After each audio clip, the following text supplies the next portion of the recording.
She flips a page, the subway's rumble filling the space around her. "Excuse me, ma'am. Step aside for a sec." Her head lifts slowly, eyes calm. "Is there a problem?" "Just checking." Rules don't bend for anyone. The officer's tone is sharp, edged with unspoken amusement. She closes the book softly. "I'm not here to cause trouble." The officer glances at his partner, smirking. "Let's see how cooperative she really is." A passerby coughs. A mother pulls her child closer. No one intervenes. She notices the muted stares but stays seated, posture erect, hands folded over her book. In her mind, she recalls a time when silence was a shield, not a surrender. "Hands up now," the first officer snaps, stepping closer. "I've done nothing," she says quietly. Her voice is firm yet measured, aware of the cameras on phones already raised. "You're lucky people don't see everything," he mutters, almost to himself. Her fingers tighten around the book. "I don't need luck to know who I am," the partner laughs, low and cruel. "Big words for someone sitting alone." She tilts her chin slightly, a gesture of control rather than fear. "Big words don't need witnesses." A pause. The station's usual hum seems louder. The officers exchange a look, curiosity laced with irritation. Her eyes scan the room briefly, noting faces frozen in varying degrees of discomfort and detachment. A quiet power stirs in her chest, unacknowledged but undeniable. The first officer steps back slightly, annoyed but unsure how to escalate. She breathes slowly, every exhale steadying her, silent yet loud in its dignity. A camera phone clicks. Her lips barely part. "One day you'll regret this moment." The crowd remains still, and she stays seated, untouched by panic. As tension lingers like a held breath, the officer steps closer, letting the badge glint under the harsh station lights. "Rules don't apply to you, huh?" She tilts her head slightly, calm. "I follow the same rules as everyone else." His partner snickers. That's rich, coming from someone who thinks she's untouchable. Her hands remain folded on her book. "I'm not untouchable, just aware." A commuter shifts nervously, glancing between them, lips pressed tight. The tension grows like a low hum, unbroken. "You talk too much," the first officer says, leaning down. "Sometimes silence is better, for your own good." "I don't need silence to know who I am," she replies quietly. Her voice barely rises, but it lands like steel. The partner laughs, louder now. "She's feisty." "I like feisty." He leans in, closer than necessary. "But let's see how long that lasts." She doesn't flinch. Instead, she breathes slowly, counting each inhale. Long enough for truth to catch up. He frowns. "You got answers for everything?" "I've got patience for the ones who don't," she murmurs. Her eyes scan the surrounding commuters, a few frozen phones raised, capturing the moment. The first officer's smirk falters for a fraction. "You think you're better than me?" "Not better," she says softly. "Just unafraid of what you fear." Her calm unsettles them.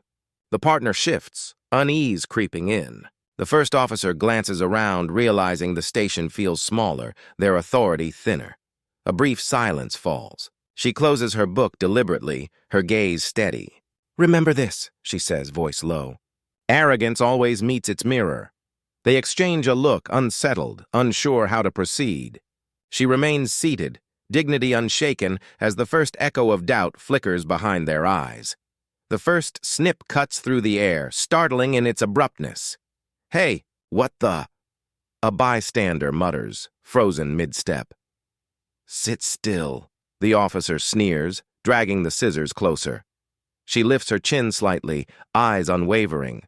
"I haven't moved." "Doesn't matter," his partner laughs. "You'll learn soon enough." The scissors click again, chunks falling like unwelcome confetti. Each piece hits the floor, echoing in the stillness. A commuter whispers to another, Is this legal?" "Shut up," the officer snaps. "Mind your own business." Her hands remain folded on her lap, trembling not from fear but from contained fury. Inside, memories of honor and discipline surge, decades of service, medals earned, missions survived. "I'll strip silently in this station." "Your hair?" "It's ridiculous," the first officer mocks, glancing at his partner. "Look at this." Maybe next time she'll think before talking, the partner adds, smirking. I don't think at all, she says softly, voice even, deliberate. I act and I endure, another snip. Her hair falls. Her fingers brush the fragments, steady like a ritual. A teenager filming on their phone stops laughing. She's not reacting. Exactly, the first officer mutters.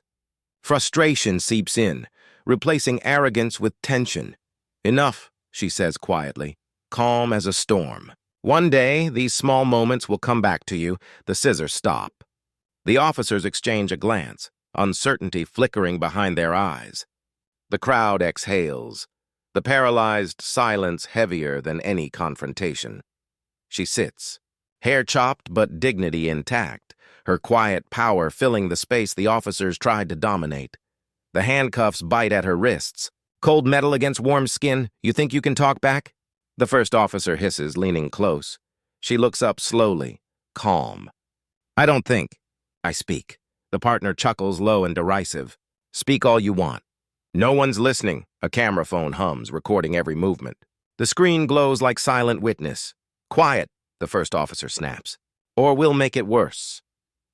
Her eyes flicker briefly to the growing crowd, faces pressed against the barrier, some whispering, some frozen. She inhales, steady, letting the hum of the station fill her chest. You'll regret this, the partner mutters under his breath. Mark my words. Her lips part slowly, words soft but sharp. One day you'll regret this moment. The officers freeze. For a heartbeat, silence dominates, heavier than the snip of scissors or the clang of the train. What did you say?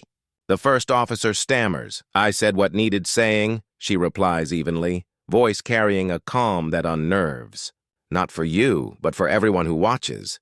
A commuter whispers to another, barely audible. She's unshaken. Unshaken, huh? The partner repeats, unease creeping into his tone. Her gaze sweeps the room.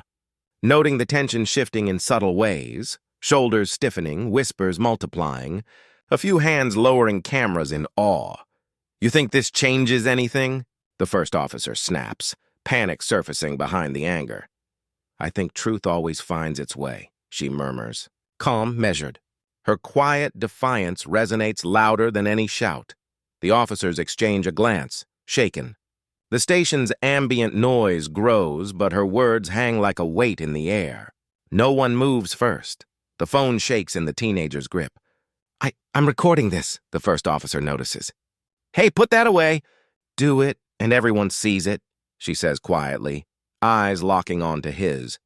Calm, precise. The officer frowns, irritation seeping into panic. Who do you think you are? Someone who doesn't need permission to be seen.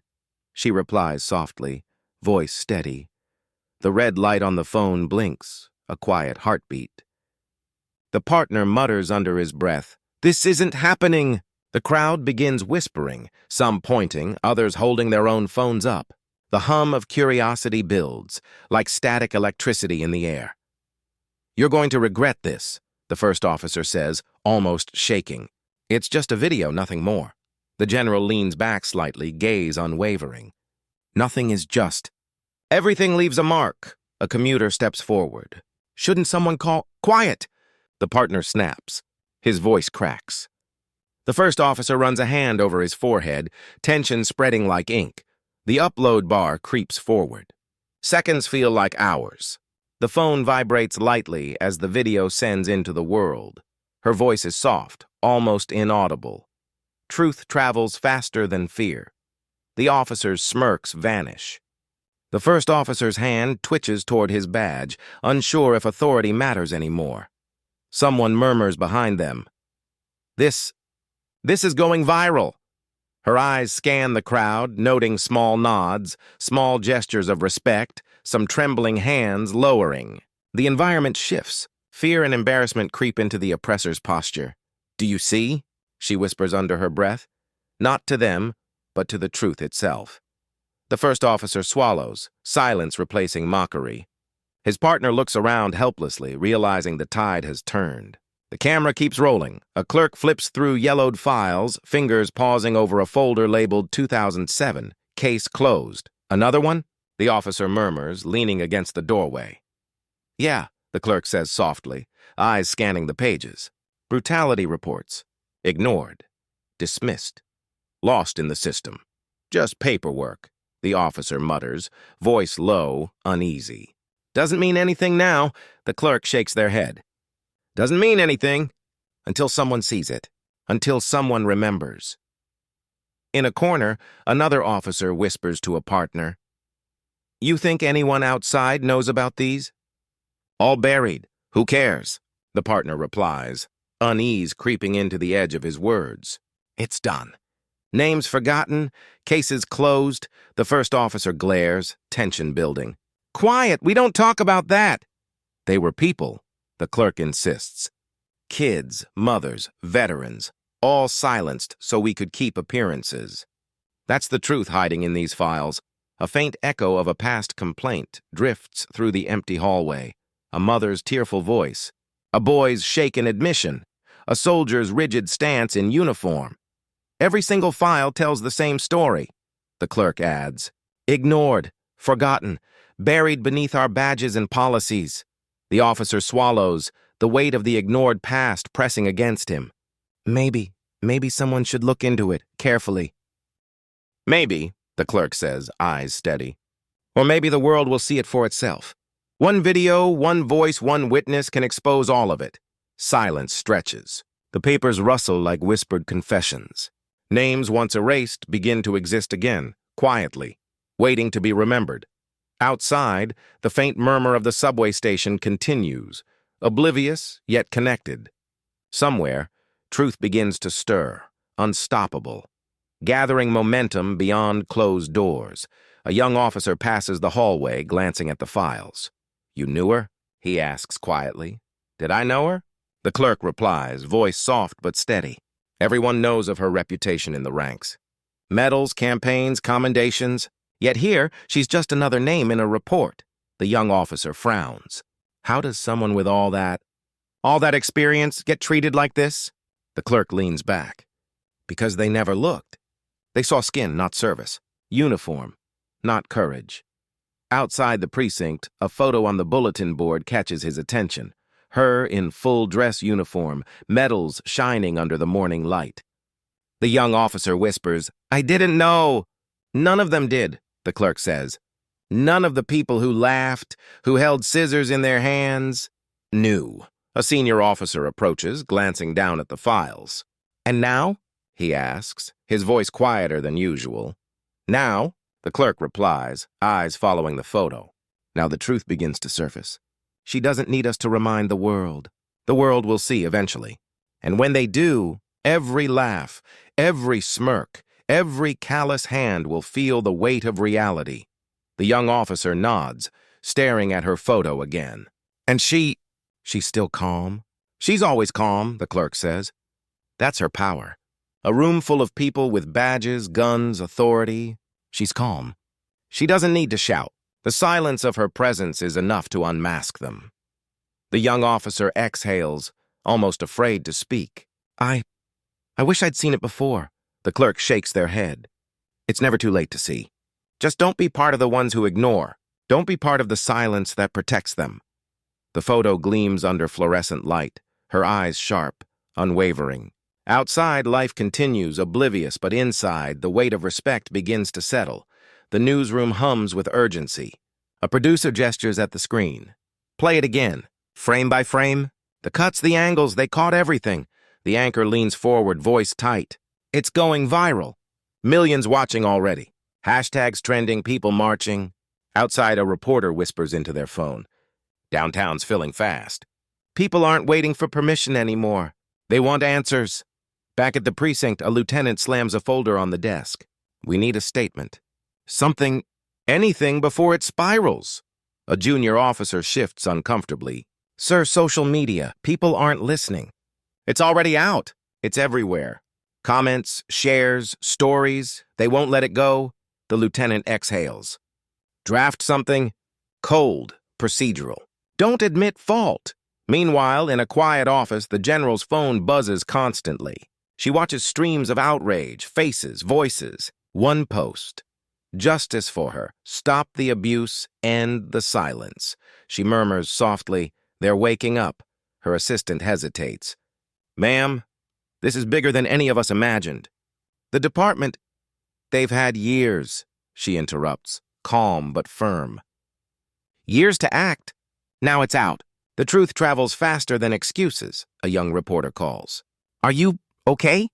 People are looking to you, your story." "I'm fine," she says, eyes steady on the screen.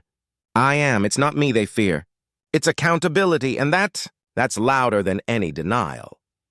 In the background, the department drafts another statement, carefully measured, each line trembling under the pressure they refuse to name. The anchor pauses mid-broadcast. The silence of power is breaking, and the world is watching. The phone video loops again. Her calm gaze, the scissors, the laughter frozen in time.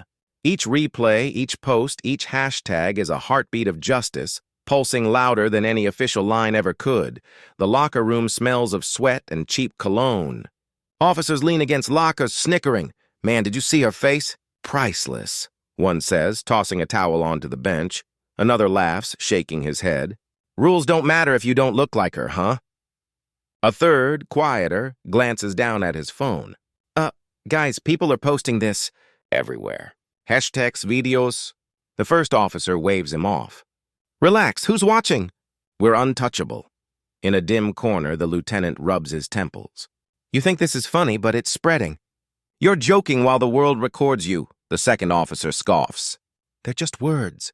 "Online, nothing sticks." The lieutenant leans closer, voice low. "Maybe, maybe not. But this one's different. People are seeing everything. Faces, names, even kids. See it." Cut to a living room. A daughter sits on the couch, drawing. She looks up at her father nervously. "Daddy, why are people calling you a bully online?" The man freezes mid-bite of a sandwich. Laughter dies on his lips. Back at the station, another officer nervously swipes through his phone. They're reposting. Comments piling up. Everyone's watching. "You don't look so untouchable anymore." The first officer clears his throat, suddenly silent. Eyes dart to the lieutenant, whose stare feels like ice. The daughter's words echo in his mind. "Why are people calling you a bully?" His smirk falters. Shame creeps in uninvited. The room grows quieter. Chuckles fade into hesitant whispers. Phones are tucked away. Even the strongest, loudest voices shrink under the weight of exposure. A collective awareness settles, heavy and silent. Outside, the city keeps scrolling, sharing, and watching. Inside, arrogance breaks quietly, leaving only uneasy silence and the faintest echo of conscience. She sets the scissors down on the dresser, their cold metal reflecting the dim light. Her reflection stares back, cropped hair, steady gaze, unbroken. She touches her scalp, fingertips lingering over what was taken, feeling the weight of intention. A soft voice in her mind echoes, almost aloud. "They think this hurts. They have no idea." Her phone buzzes. News alerts, notifications, hashtags trending. She doesn't reach for it. Instead, she lets the silence fill the room. Outside, the world waits for her reaction. She exhales slowly. A knock interrupts her thoughts. Her assistant steps in. "Ma'am, the video. It's everywhere. People are angry. People are talking." She doesn't flinch. Hands fold calmly in her lap. "Let them talk," she says. "They'll see the truth soon enough, but some are calling for immediate action. Protests, demands. Pressure is mounting," the assistant says, voice trembling. She stands, walks to the mirror, turning her reflection over with quiet authority. "The scissors were theirs. The story will be ours. But dignity cannot be snipped. Not by them. Not by anyone," the assistant swallows. "Your presence? It's commanding." They're frozen. No one expected this. She finally touches her hair, running her fingers through the short strands. They expected tears, anger, humiliation. They will see calm. They will see strength. A pause fills the room. Her eyes meet the mirror, seeing not what was lost, but what remains. "I do not raise my voice," she whispers, "because power speaks louder in silence, and those who underestimated me, they will learn." The scissors glint one last time under the lamp. She places them in the drawer. The reflection remains, unbowed, poised, and silently preparing for the reckoning the world is only beginning to sense. The press room murmurs rose and fell like waves. Journalists shifting in chairs, cameras lifted, pens poised. She steps in, metals gleaming under the harsh lights, a quiet storm in uniform. Whispers ripple through the crowd. "Is that?" one reporter asks, voice barely audible. Cameras snap, shutters cracking like distant gunfire.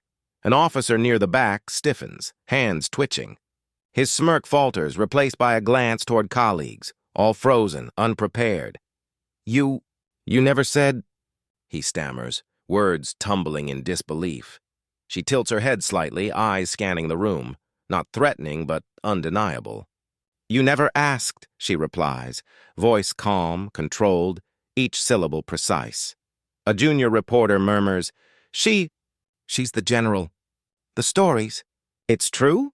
"Yes," she says, almost quietly, letting the weight of the single word settle like stone on air.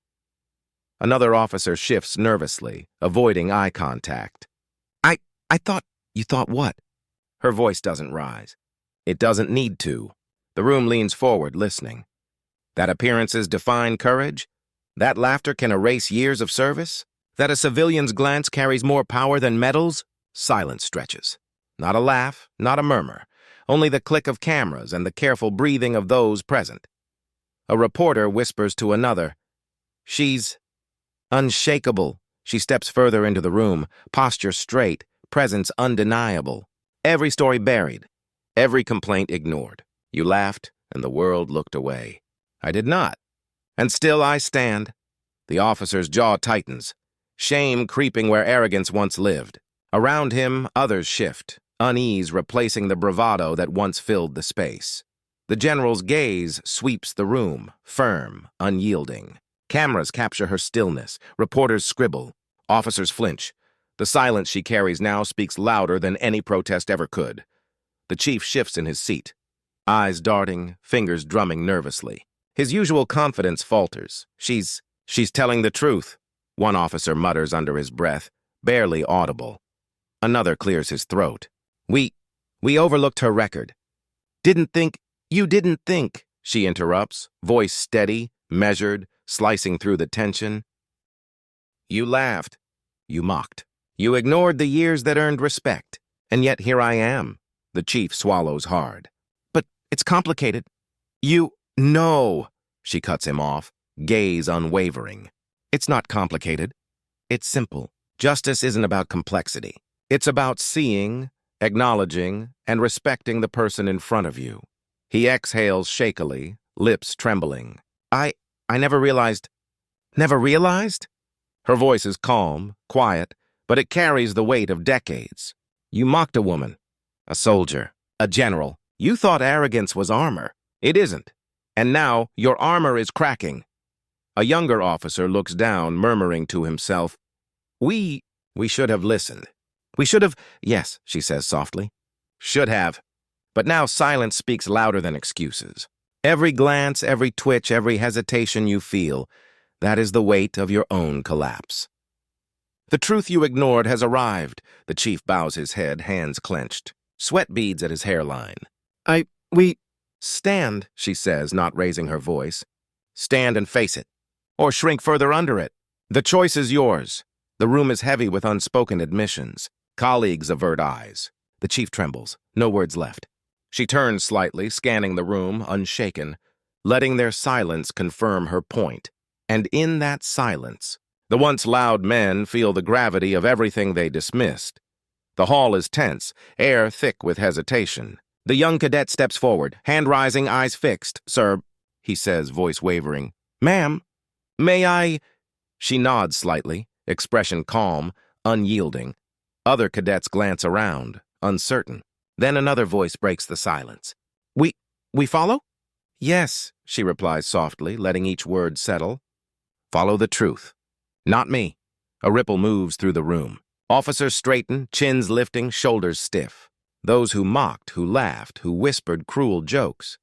They feel the weight pressing down. They falter, then slowly, almost imperceptibly raise their hands. One of the former aggressors mutters under his breath, I didn't think—" "You didn't think," she repeats quietly, but sharply enough that every ear catches it. Truth doesn't care for arrogance. It doesn't bow to fear or excuse. It waits, it observes, and it remembers. The chief, trembling, finally lifts his hand, eyes not meeting hers. A whisper escapes him. "I understand." Her gaze sweeps the hall. "Salute the truth. Every injustice, every lie buried, every moment ignored. Salute it. Honor it. Let it guide your conscience." A silence follows, heavy and complete. No one speaks. Only the synchronized motion of hands to brows echoes in the room, a rhythm of acknowledgement and accountability. "You see it now?" she says softly, almost to herself. Truth never forgets. It doesn't bend. It doesn't forgive what's ignored, but it can teach. The room remains frozen for a heartbeat, then slowly, a murmur of understanding passes from row to row. Respect replaces mockery. Shame softens, humility settles, and in that salute, a quiet justice rises, not from anger, not from shouting, but from the unshakable presence of dignity standing firm. He sits alone in the dim glow of his phone, scrolling. Each headline, each post, each angry comment presses against him. Why? Why is this everywhere? He whispers, voice trembling. A text pops up. No one responds. Silence. He throws the phone onto the couch, shaking his head. Across town, another officer bends over the kitchen table, watching his daughter draw. "Daddy, look. I made a hero." He leans closer, heart sinking. The pencil strokes form the general's face. Sharp eyes, straight posture, dignity she couldn't erase. His own reflection in her drawing feels small, hollow. "Sweetheart." He starts, but she interrupts. She didn't cry. She didn't beg. She just stood there. He swallows hard, voice breaking. I don't know what to say." Meanwhile, in a quiet living room, another officer scrolls through comments. Shame. Karma. Justice served. He leans back, staring at the ceiling. No one calls. No one cares. The house is cold. The walls echo with emptiness. A memory surfaces. Laughter in the locker room, the snide jokes, the smirks. Each one, once a shield, now a chain. He whispers to himself, We were wrong. All of us," silence answers. No nods, no reassurance. Just the weight of consequence settling in like dust. Outside, the streets hum with news reports, hashtags trending, protests rising. Their world shrinks, not with sirens or shouts, but with quiet isolation. A child's pencil taps the table rhythmically, a simple reminder of what true courage looks like. He watches, unspoken guilt burning. Alone, their authority fades, not with arrests or trials, but with the unbearable emptiness of knowing the world remembers what they tried to erase. And in that stillness, they feel the truth of their actions, a quiet collapse echoing in every room they enter. A spray can hisses.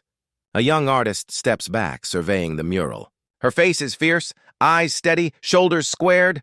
She never broke, the artist whispers to the crowd forming behind him. An older man, hands in pockets, nods. Not even once. And they thought power could silence her. Across the street, a group murmurs, snapping pictures. Phones capture dignity, now immortalized in color and shape. Children point. Look, that's the lady from the videos. A reporter pushes through. Sir, your thoughts on the mural? The man clears his throat. It's a reminder. That courage doesn't need applause. That truth outlives intimidation. Inside the city hall, officials shuffle papers, avoid eye contact. A councilwoman mutters, We can't ignore the hearings anymore.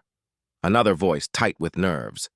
The footage, every angle, it's public. And the city is watching. Back on the streets, whispers spread. She stood calm. They fell apart. A teenager tugs at a parent's sleeve. Mom, why didn't anyone stop them? The parent tightens their grip. Some people forget to see, but the city remembers. A councilman sighs, rubbing temples. We should have acted sooner. Every complaint. Buried. Every warning. Ignored. And now, asks a young aide. And now, he whispers, change grows from the cracks. Reform starts quietly, in courage, in eyes that refuse to look away. The crowd leans closer, some kneeling, some standing tall. Murals stretch block to block, faces etched in resilience. The artist steps back again. Let them see. Let them remember. Every wall, every corner, she's still here. And so is the truth. Even officials, stiff and uncomfortable, glance out the window. The city holds its breath. Silence carries weight heavier than applause, louder than shouts. And somewhere, hope begins to root itself in streets that refuse to forget. A child's small hand reaches for hers. "Mom, did they really—" She kneels, eyes calm. Yes, but it wasn't about them. It was about showing the world who we really are. A younger sibling whispers, "Your hair." She smiles faintly, brushing a stray lock back. "It's just hair." They wanted to see me shrink. Instead, it became a mark of survival. The eldest nods, eyes wide. "So you're still strong?" "I'm stronger," she says. Every insult, every mock, every sneer, it didn't touch me inside. I wore my medals, yes, but not for them. For the truth. Her partner enters, hesitating. The city, the murals, the voices. People are saying your name differently now. She shrugs, standing, walking past a shelf lined with medals. It's not my name they'll remember. It's the dignity they tried to take and couldn't. They cut away the surface, but the roots. The truth grows back. The partner swallows, voice quiet. And the officers? They're learning in silence, she says, barely glancing back. Loneliness, regret, awareness. It's quieter than their mocking, but heavier. That weight changes them. A child sketches another portrait. "Look, I drew you!" Her eyes soften. "Beautiful. Keep drawing it.